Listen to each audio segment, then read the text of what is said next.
Welcome to the Maritime Vision podcast. I'm your host, Paul Wioli. In each episode, we bring you exclusive interviews with maritime professionals, industry experts, and students. Our guests come from different backgrounds, including shipping, yachting, offshore, supply chain, and more. Our goal is to give you all the knowledge you need to succeed in the maritime industry.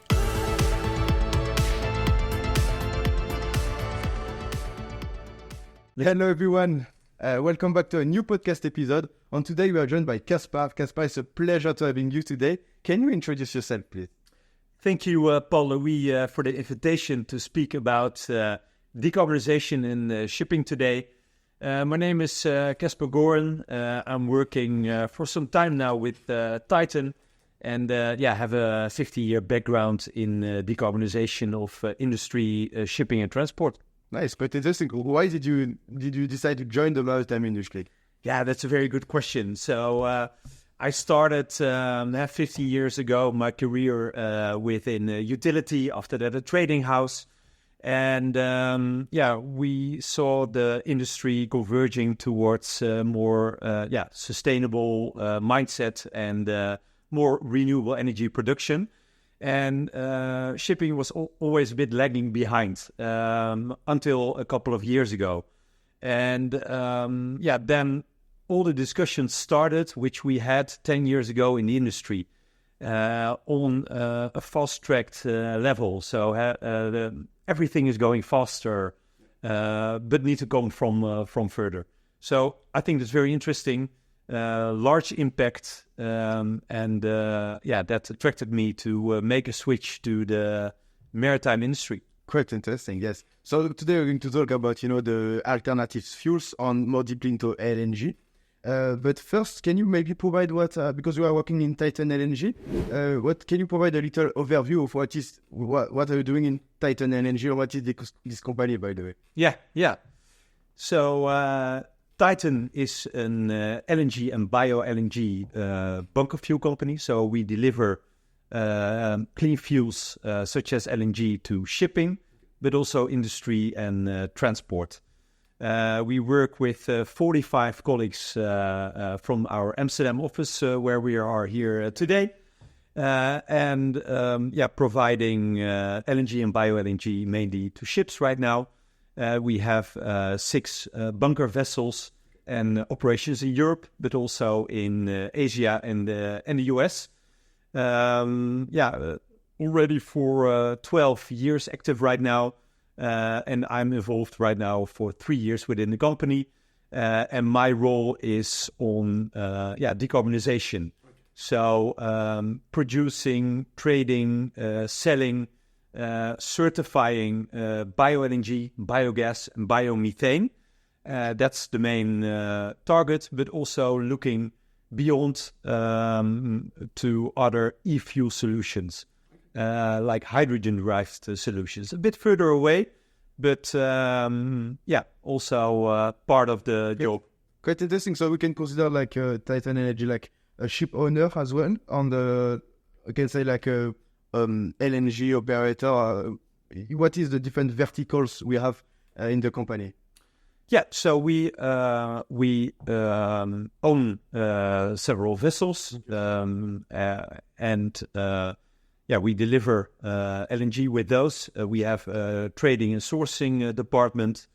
We have a fleet management department, managing all the vessels, and operations department for the day-to-day bunkering operations, and decarbonization department involved in production and trading of the green fuels. Quite interesting. Okay, so maybe let's talk about this alternative fuel, because this is quite interesting. So currently we have a lot of solutions in the maritime industry. Of course, you have methanol, we have hydrogen. Why LNG? Why this is your focus on? Is it more feasible than other alternatives? Yeah, that's a good question. For me, there's no clear winner. So I think all fuels will play its role. How we look at LNG is that LNG right now can already deliver substantial greenhouse gas emission savings when using it as a fuel, up to 25%. With the decarb options of Bio LNG and LNG later, you can go completely carbon neutral or even carbon negative. So I think that is the advantage for LNG. The infrastructure is there, the whole LNG infrastructure, but also the gas grid to transport for biomethane, for example. For us, that is something which happens right now. If you look at ships ordered with alternative fuels, then almost 2/3 of the fuels are LNG-powered vessels. Methanol is the runner-up. So also more ships are being developed with methanol engines and also ammonia. For us, it's a current solution right now. If we see demand picking up for other fuels like methanol, we also will go that way. Okay. So different pros, cons of every fuel. But for us, the choice of LNG and Bio LNG is because it's right here, right now, and available. Okay, so it's more about the demand on. It's not like you really want to be specific about LNG. It's more about it's the easiest solution right now. Yeah, of course, we have our background. So we started as an LNG company delivering LNG to trucks. After that, we diverted also into shipping. So from a background, we are also an LNG company. So it's not so strange that we are really looking into LNG. Back in the days, the view already was that LNG is an alternative fuel within good greenhouse gas impacts right now. And with the green options already there. So I think that was also in the beginning the view of the company. And we are not a methanol company, but if our customers ask for it, we will look into it to also deliver those kind of fuels. Okay. Quite interesting. So you mentioned before about we have the infrastructure, especially we have the ships. Do you mean that we don't have to change the engine or this kind of stuff on board the ship, or what did you say? That's quite interesting. Yeah, that's a good question. So actually on the ship, you need some investments. An LNG engine is different as an engine running on MGO, for example. So there are some adaptations to the ship. But if you look at the whole infrastructure from the gas which comes from Qatar, or preferably biomethane coming out of a biodigester in Europe, going via the grid to a terminal, that whole infrastructure is there. And also due to the gas crisis, we see especially LNG import terminals popping up more. So basically from production to transport to LNG terminals and the last mile delivery, that whole infrastructure has been developed the last 50 years. And also had the gas grid in Europe. It is well developed. And we can also use that gas grid to transport biomethane molecules to a location where ships are bunkering. And so, looking at that whole infrastructure, it is there, and therefore it is one of the most competitive fuels out there. That's what I mean, leverage on existing infrastructure. Quite interesting. What about the technical aspect? What is LNG, by the way? Because people say, it's good LNG, but why is it? Yeah. What is it? It's a cryogenic fuel. Okay. That means it's methane, but then pressurized and with a very low temperature, minus 160. Okay. It is stored in cryogenic tanks. which needed to be kept at a low temperature. It's basically called methane. Yeah. Okay. So you have the liquid, I think, on the compressed form. Yeah. Okay. It's a liquid form. Okay. If you look at biomethane or methane itself, it's the same product. It's the same molecule. So that's the advantage. You treat it in the same way. Okay. Okay. Why this is Bio LNG? Why Bio? How can we transform LNG to Bio LNG? Yeah, it is basically biogas upgraded to a good quality methane, which can be used in engines. And biogas, that is methane from anaerobic digestion. You see when you're driving through France or to Germany, this big round things with a round top. They put waste and residues in there. They mix it, and out of that mix comes biogas, which is captured, cleaned. There's a lot of CO2 in there, so they get the CO2 out, get it on a quality which is sufficient enough to put on the grid or liquefy on site to Bio LNG. So it's basically waste and residues formed into methane. Okay. And that's you have several qualities and specs of product. So we are focusing mainly on waste and residues, like manure, but also agricultural waste, industrial waste, household waste to transform into biogas. But there are also, for example, and those are more the first generation products, like maize, with a more food feed discussion.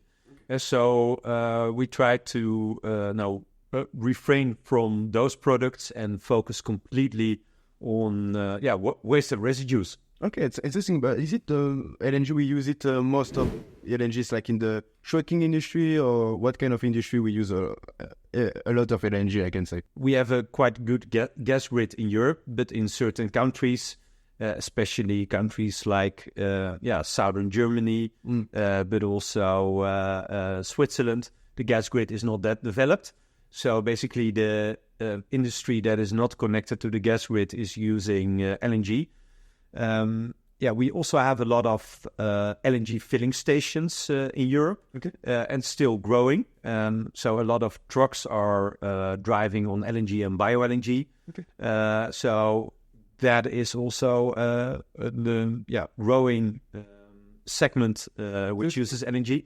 But I would say the largest chunk is LNG bunkering. So ships use a lot of energy.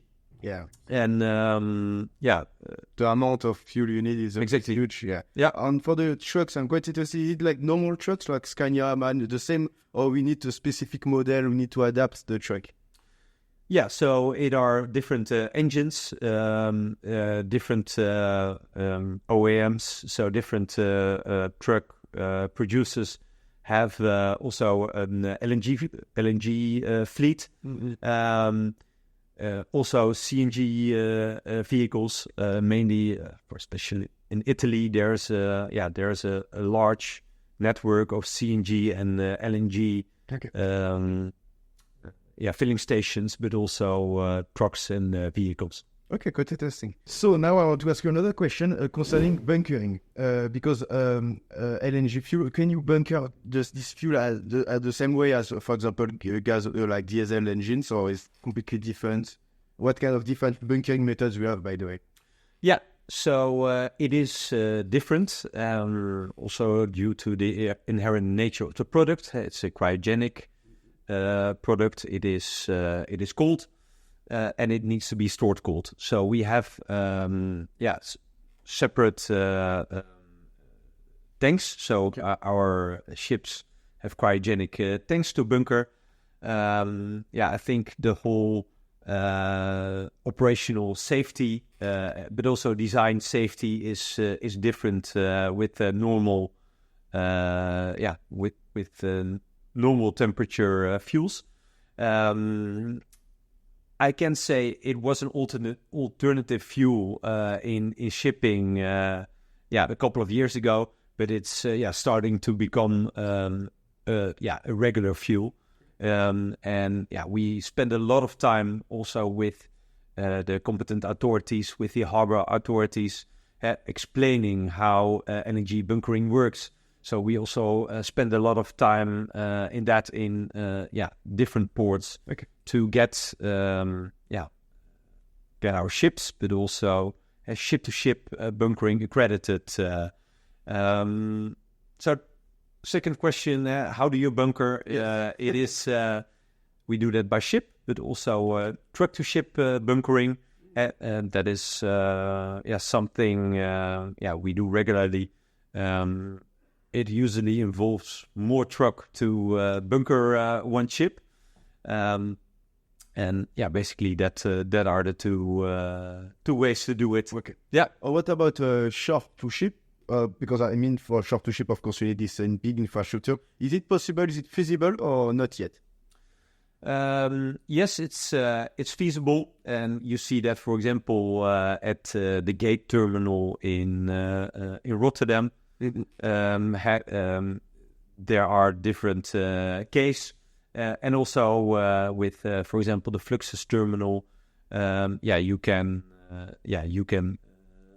load LNG over there. Okay. We have another method, but I don't think it's possible with LNG. This is container swapping. Is this an option you can consider in the future? Or it's... Yep. Yeah. So that is an option, especially for Bio LNG. You see that more often. The physical Bio LNG product is not that widely available a couple of years ago. So then you saw, for example, ISO containers, 80-ton containers with LNG being shipped to Belgium, Netherlands, Germany. Okay. Yeah. Okay. So and it's quite interesting. And I want to say, of course, LNG, if it's Bio LNG, it's the best way of making this industry sustainable. But I imagine we have some challenges regarding this fuel. Can you maybe elaborate about those challenges? I think it's quite interesting. Yeah. So you mean mainly the challenges on Bio LNG? The cost, maybe those kind of challenges. Yeah. The cost side, LNG is an attractive fuel compared to a marine gas oil or marine diesel oil. So, I think it has an advantage over there. If you look at the Bio LNG part, Bio is still 3 to 4 times more expensive than LNG. So we need to narrow that gap. And analysis provides also insights that should be reduced in a couple of years up to 30% more expensive than normal LNG due to lowering in costs, but also the higher cost of regulation, of compliance. That also helps. So I think on the Bio LNG side, and you see that also with other biofuels, it's still more expensive, and mainly the regulation starts kicking in right now, and we see parties shifting. But I think the big chunk and really the big volumes will come head towards 2030. Okay. So that's when regulation really starts to bite, and we need big volumes. So that's also interesting to see on the price point, kind of short term, mid-term, and long term. Because long term, it could increase also more, and the comparison is much more with e-fuels then. So imagine 5 years ago it was more expensive, like to buy LNG than now, isn't it? Or not really? Why? Oh, it's the curve, by the way. The curve has been very bumpy. Oh, okay. So basically before the Ukraine crisis, gas was cheaper than oil, and you saw a rapid increase in LNG fueled ships. Then, when Russia invaded Ukraine, we saw gas prices spiking, and basically our business model fell away, which was bunkering ships, because the regulation was not kicking in yet. Since there was a big price spread, all the ships with dual fuel engines went back to conventional fuels. So then we had to convert our business model, and we were sailing with LNG from port to port. So we found an alternative business model. Now prices are back again. I just saw it TTF, the gas price index, is €25 again, which is really low, back to normal. So that's good for our regular business. It has been quite bumpy, and we really needed to shift markets. Okay, interesting. Talking about market is quite interesting. What about, we are based in the Netherlands. Is the LNG more expensive in the Netherlands than other European countries? Maybe in Norway it's cheaper because with the gas they have, the infrastructure they have. Is it the case or not really? So we load in most of the European terminals. So we are not set for example, for one terminal. We see the Dutch market, the Dutch TTF, is a very liquid market. Yeah. A lot of contracts are based on TTF. It is the most liquid market, but not always the cheapest market. Also the Spanish market, for example, we also load in Spain, was also during Corona and had the crisis last year. There was a lower price point. So it really differs, and we of course make use of those different price points. Okay. Yeah, quite interesting. So let's talk about another topic, which is infrastructure. Yeah. Of course, we have bunkering, but we have bunkering infrastructure. But first of all, to produce this LNG, I think that LNG, we want to make this LNG invest in those infrastructure. What do you need? What kind of infrastructure do we need? Is it possible to do it in Europe, in the Netherlands? Yeah, so you need gas. There's, of course, a lot of gas in the Middle East, in the US, in Africa. Gas is a product which is abundantly available in the world. The only problem the last years was getting it here. That's why there were such gas spikes. Europe really invested in LNG import terminals. So getting it here is a lesser challenge. And you see that now also reflected in the current lower TTF gas price, which we just discussed. So on the fossil gas, there are several countries. Of course, we want to divert from fossil gas and go to more the biogas and the e-methane gases. There we see a lot more opportunities to source. Europe itself is an agricultural powerhouse. There is a lot of agricultural waste not being used, and we have a lot of potential in Europe there.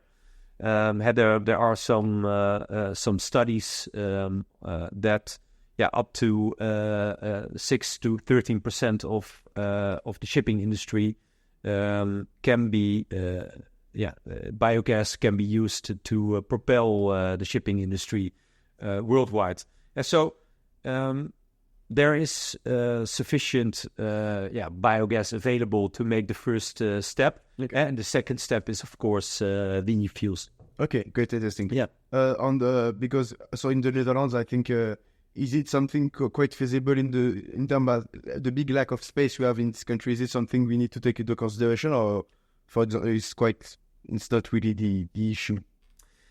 Yeah, I mean, space is always an issue, and in the Netherlands at least.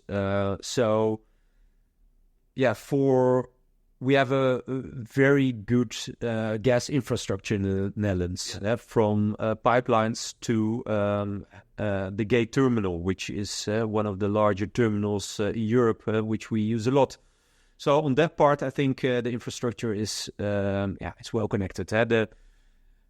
I think we mainly have an infrastructure challenge on getting alternative fuels here, produce it here in the Netherlands. Okay.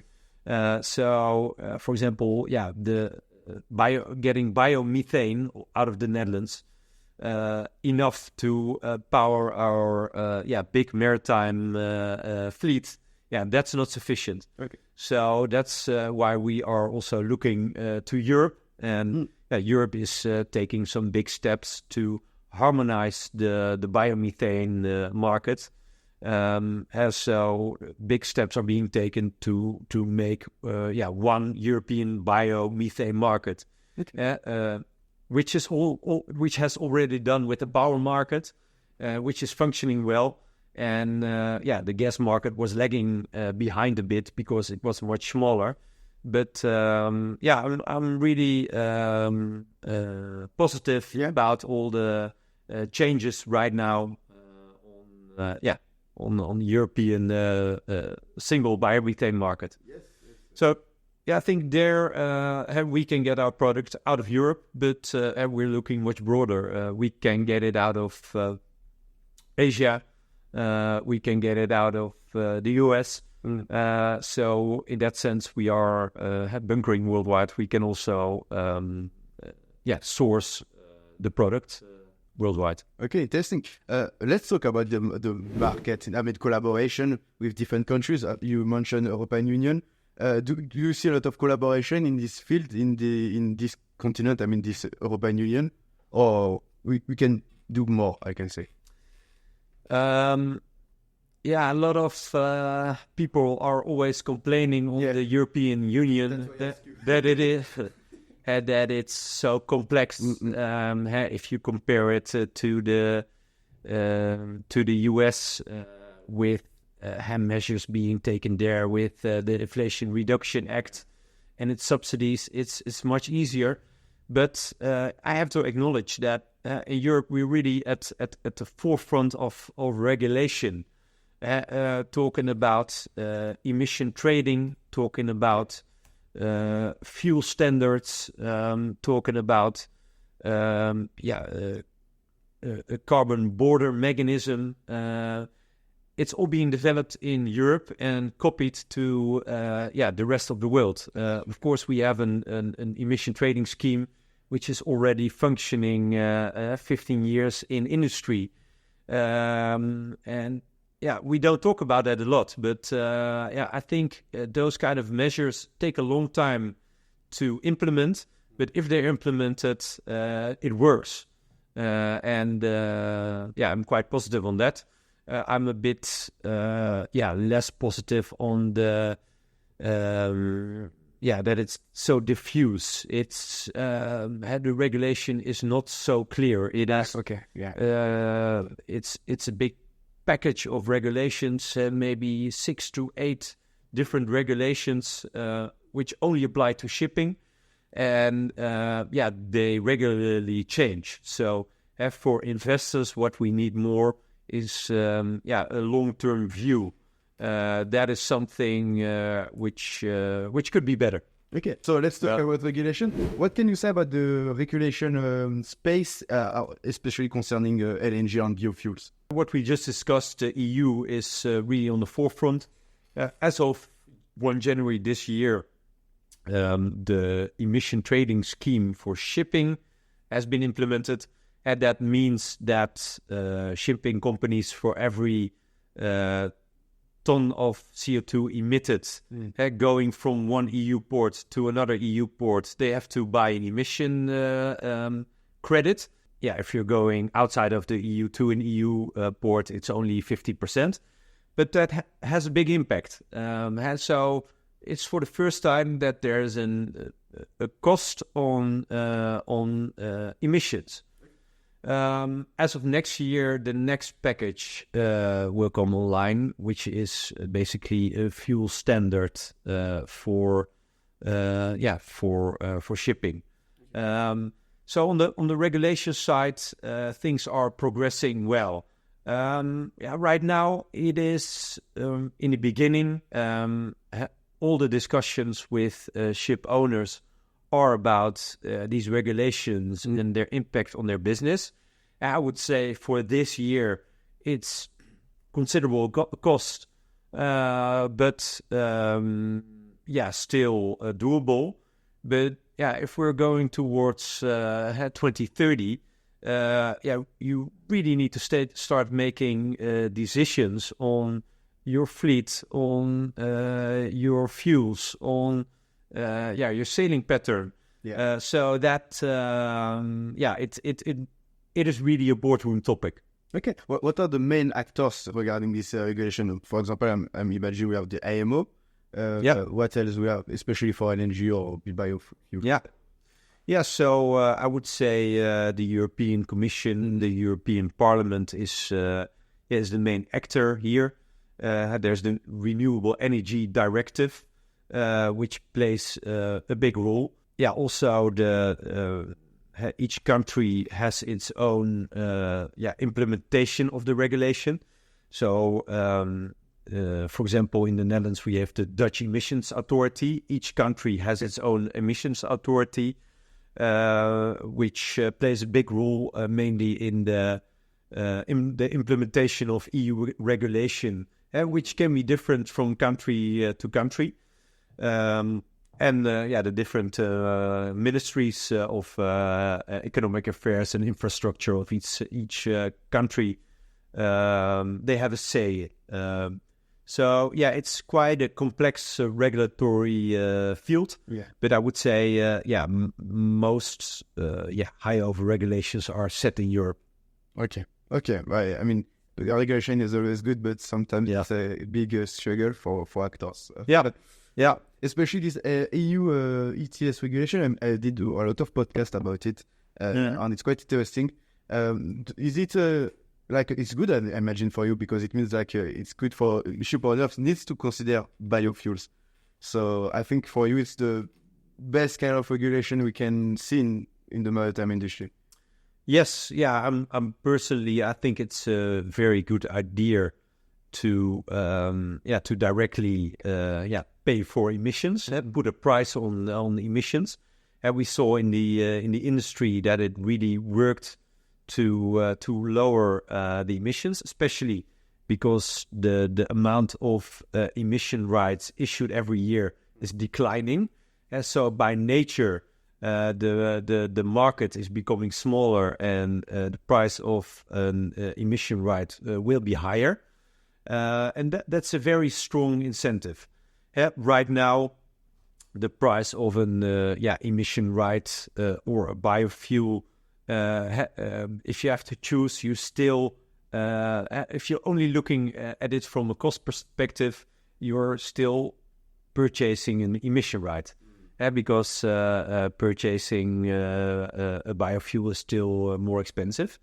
However, when other regulations are kicking in and prices of the ETS is becoming higher, and also customers are becoming to value green fuels more, then we will see that changing. Okay. Yeah. Quite interesting, but something quite as well interesting is about the demand concerning different kind of fuels.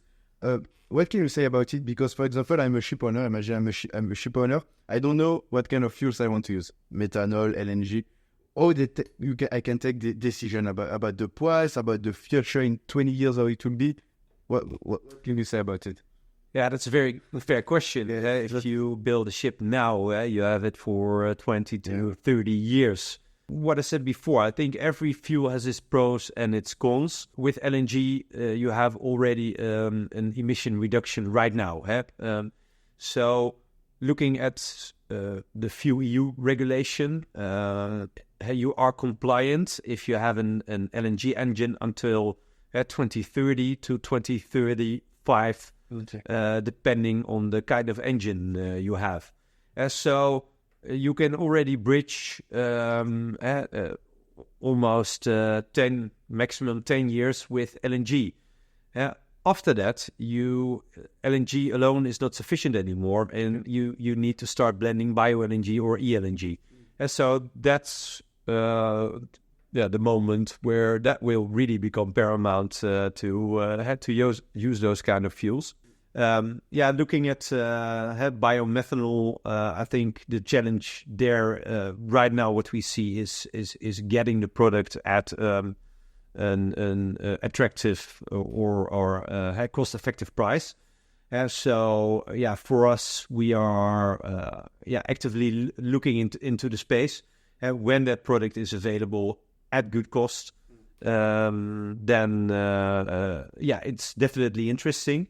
I think the biomethanol production still needs to ramp up, I think we will see that the coming years. For ammonia, you see also more and more projects popping up. Ammonia is a bit of a different story. Not all ships can bunker ammonia due to safety reasons. Yes. It is highly toxic. So it has maybe a bit more limited segment that can use it. But from our viewpoint, every fuel will have its role. Our customers are focusing right now mainly on LNG and Bio LNG. That's why we are actively in that space. Okay, good, interesting.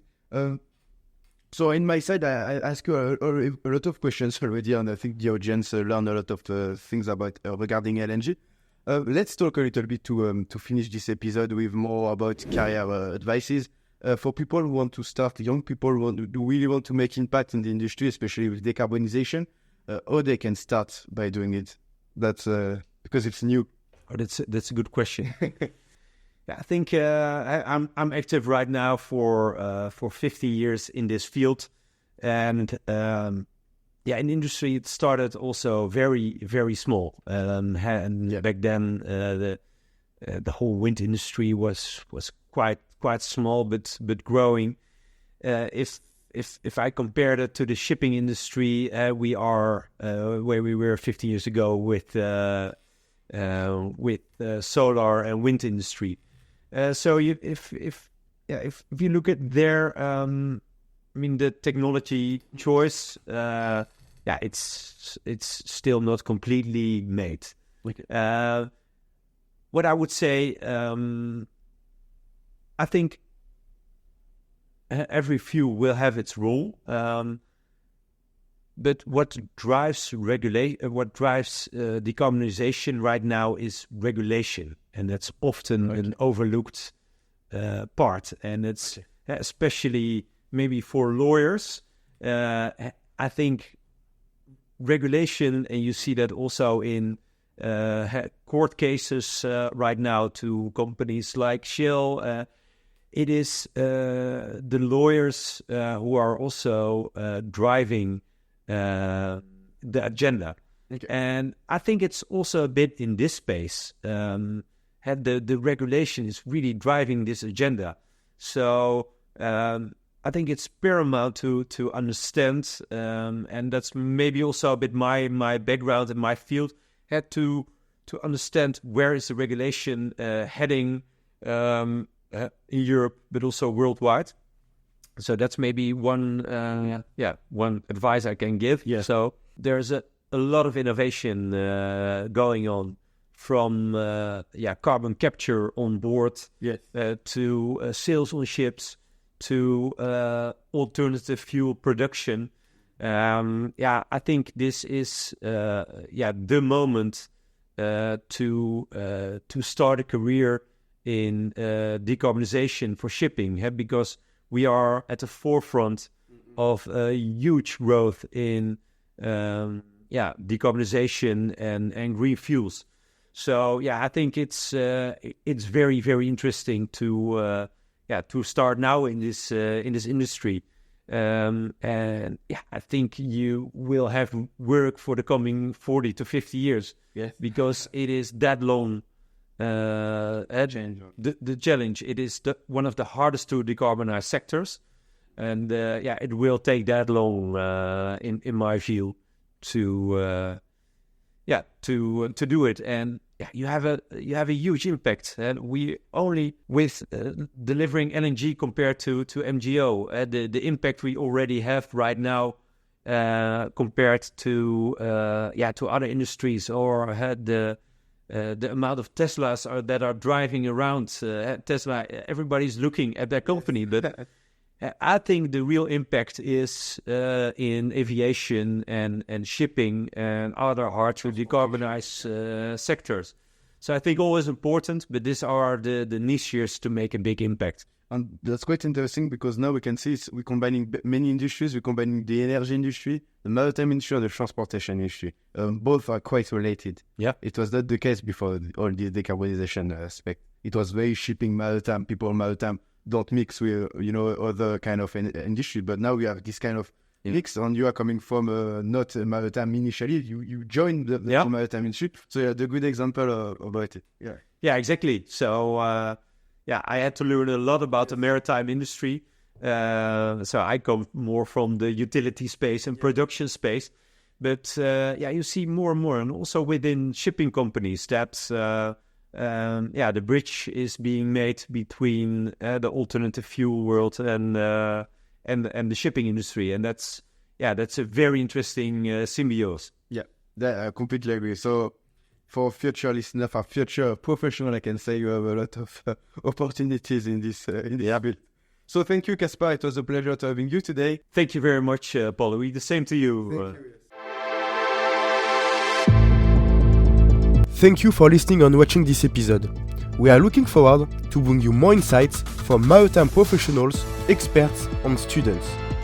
Do not hesitate to follow the podcast on Apple Podcasts, Spotify, and YouTube. Your support means a lot to us and helps us to bring you more content.